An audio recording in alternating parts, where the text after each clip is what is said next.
কেটে দেওয়া হবে। আমি তো জানাচ্ছি, আমি আপনাকে বলছি আমি সরাসরি ডিএমকে কমপ্লেন করবো, ঠিক আছে? তাহলে আপনি কেন আমার কথা শুনলেন? মঞ্চটা ভেঙে দিলেন কেন? আমার অভিযোগ বলতে আমাদের দুটো বাড়ি কেটে দেওয়া হয়েছে, আমাদের গ্রামের 11টা বাড়ি কেটে দেওয়া হয়েছে।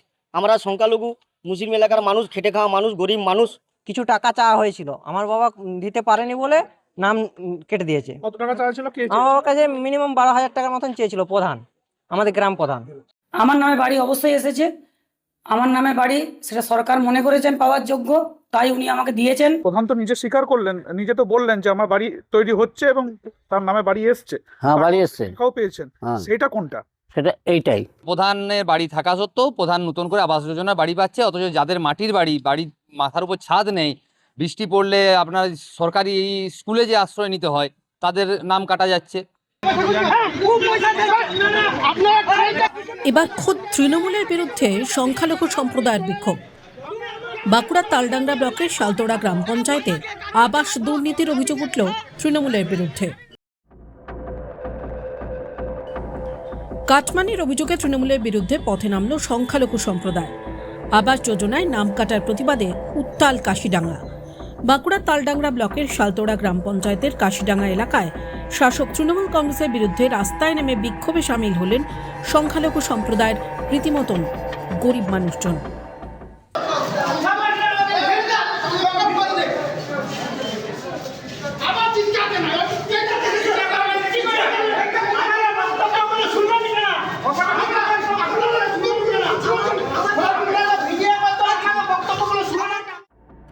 বিক্ষোভকারীদের অভিযোগ, আবাস যোজনার ঘরের তালিকায় নাম থাকা সত্ত্বেও তাদের নাম কেটে বাদ দেওয়া হয়েছে। তাদের দাবি, তৃণমূল পরিচালিত শালতোড়া গ্রাম পঞ্চায়েতের প্রধান মৌসুমী ঠাকুর জনপ্রতি 12,000 টাকা করে কাটমানি দাবি করেছিলেন, কিন্তু সেই টাকা দিতে অস্বীকার করায় বহু প্রকৃত উপভোক্তার নাম তালিকা থেকে কেটে বাদ দেওয়া হয়েছে বলেই অভিযোগ। আমার অভিযোগ বলতে আমাদের দুটো বাড়ি কেটে দেওয়া হয়েছে, আমাদের গ্রামের 11টা বাড়ি কেটে দেওয়া হয়েছে। আমরা সংখ্যালঘু মুসলিম এলাকার মানুষ, খেটে খাওয়া মানুষ, গরিব মানুষ। হ্যাঁ, আমাদের এই লিস্টে নাম ছিল। হ্যাঁ, আবাস বন্ধুর ওটিপি এসেছিলো, মেসেজ এসেছিলো। দেখা যায় হঠাৎ করে আমরা সমস্ত মানুষ আমরা অ্যাক্টিভ আছি যে আমাদের বাড়ি ঢুকবে। গরিব মানুষ আমরা এতদিন বঞ্চিত হয়ে আছি, বাড়ি পাইনি, বাড়ি পাবো। তাহলে সে স্যার আমরা হঠাৎ করে দেখি আমাদের বাড়ি কাটা হয়েছে।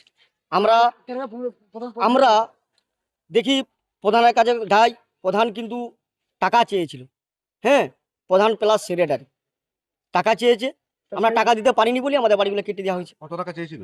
হ্যাঁ, 15,000 টাকা চেয়েছিল, 12 থেকে 15,000। আমার বাবার বাড়ি এসেছিল, লিস্টে মেসেজও এসছে, বাড়ি এসেছিল, কিন্তু হঠাৎ করে জানায় যে গ্রামের নেতৃত্ব যারা আছে তারা বলছে যে বাবার বাড়িটা কেটে দেওয়া হয়েছে। আমরা প্রধানের কাছে যেয়ে দেখি যে সত্যি বাড়িটা কেটে দিয়েছে।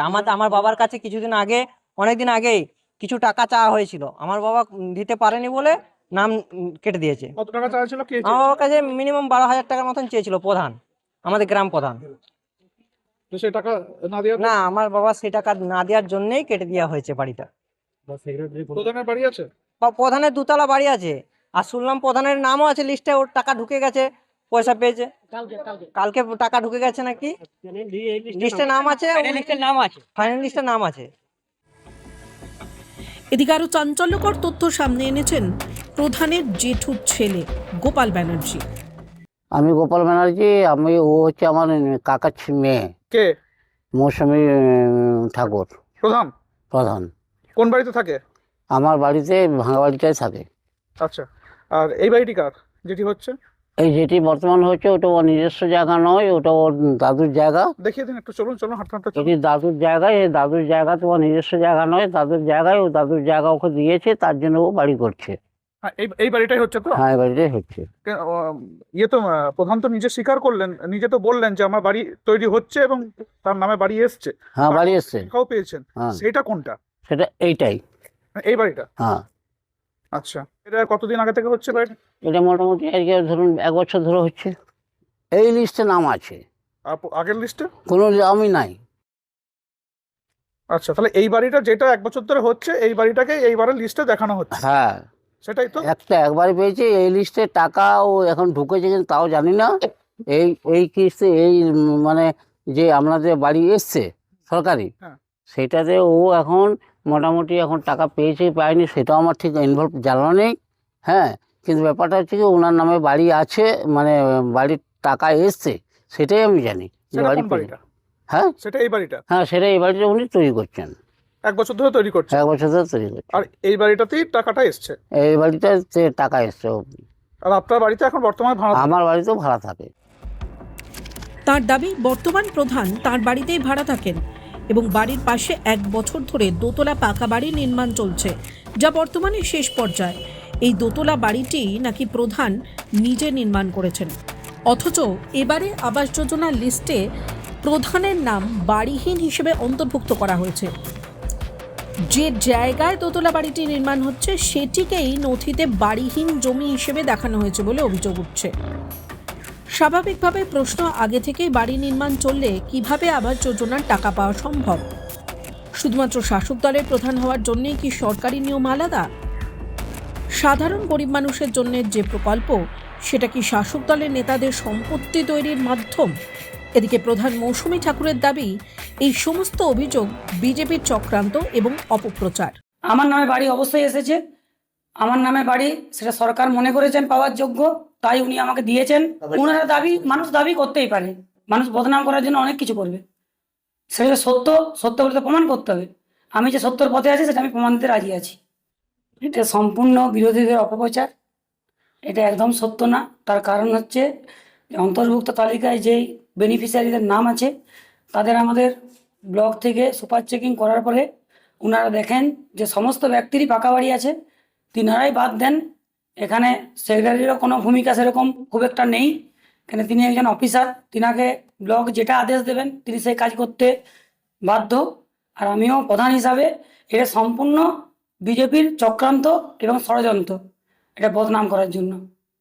আর নতুন কিছু আমার বলার নেই, এটা সম্পূর্ণ আমার নামে অপপ্রচার, এটা মিথ্যা কথা, সম্পূর্ণ বিজেপির ষড়যন্ত্র, এটা কুৎসা রটানোর একটা চক্রান্ত, সমস্ত স্টাফদের নামে, প্রধানের নামে, মেম্বারদের নামে অপপ্রচার ছড়ানোর একটা চক্রান্ত, আমাদের মমতা বন্দ্যোপাধ্যায়ের প্রকল্পকে বদনাম করার একটা চক্রান্ত, আর কিছু না। এদিকে বিজেপির দাবি, প্রধান হওয়ার পর এত বড় বাড়ি নির্মাণের জন্য বিপুল অর্থ কোথা থেকে এলো, তারই পূর্ণাঙ্গ তদন্তের দাবি জানান তারা। দেখুন, তৃণমূল পরিচালিত পঞ্চায়েত বোর্ড এবং তৃণমূলের প্রধান যিনি আছেন তিনি সাধারণ খেটে খাওয়া মানুষ যারা আবাস যোজনার বাড়ি পেয়েছিল, তো সেই বাড়িগুলো সাধারণ মানুষের কেটে দিয়ে যারা খেটে খায় তাদের নামগুলো কেটে দিয়েছে এবং যাদের বাড়ি আছে তাদেরকে পুনরায় তাদেরকে ব্যবস্থা করেছে যারা মানে তারা যাতে বাড়ি পায়। এই জন্য সাধারণ মানুষ যারা বাড়ি পায়নি তারা অবশ্যই বিক্ষোভ দেখিয়েছে। অভিযোগ তো তথ্য বলছে, তথ্য দিয়ে তো দেখানো হচ্ছে প্রধানের বাড়ি থাকা সত্ত্বেও প্রধান নতুন করে আবাস যোজনার বাড়ি পাচ্ছে, অথচ যাদের মাটির বাড়ি, বাড়ির মাথার উপর ছাদ নেই, বৃষ্টি পড়লে আপনার সরকারি স্কুলে যে আশ্রয় নিতে হয় তাদের নাম কাটা যাচ্ছে। তৃণমূল পরিচালিত পঞ্চায়েত পুরোপুরি যুক্ত, এটা টাকা চেয়েছিল, কাটমানি চেয়েছিল, প্রধান এবং অফিসের যার স্টাফ আছে তারা টাকা চেয়েছিল, তো গরিব মানুষ টাকা দিতে পারেনি, নাম কেটে বাদ দেওয়া হয়েছে। এটা যেটা তৃণমূলের কালচারের মধ্যে পড়ে, টাকা ছাড়া তো গোটা পশ্চিমবঙ্গে দেখা যাচ্ছে এটা তৃণমূলের কালচার, টাকা দাও কাজ নাও। সাধারণ মানুষ টাকা দিতে পারছে না, তাদের নাম বাদ যাচ্ছে। এদিকে বিক্ষোভকারীরা জানিয়েছেন তারা থানা এবং বিডিও অফিসে ও ডিএম অফিসে লিখিত অভিযোগ দায়ের করবেন। এখন সবথেকে বড় প্রশ্ন একটাই, কাটমানি না দেওয়ার অপরাধে কি প্রকৃত উপভোক্তাদের নাম কেটে বাদ দেওয়া হলো?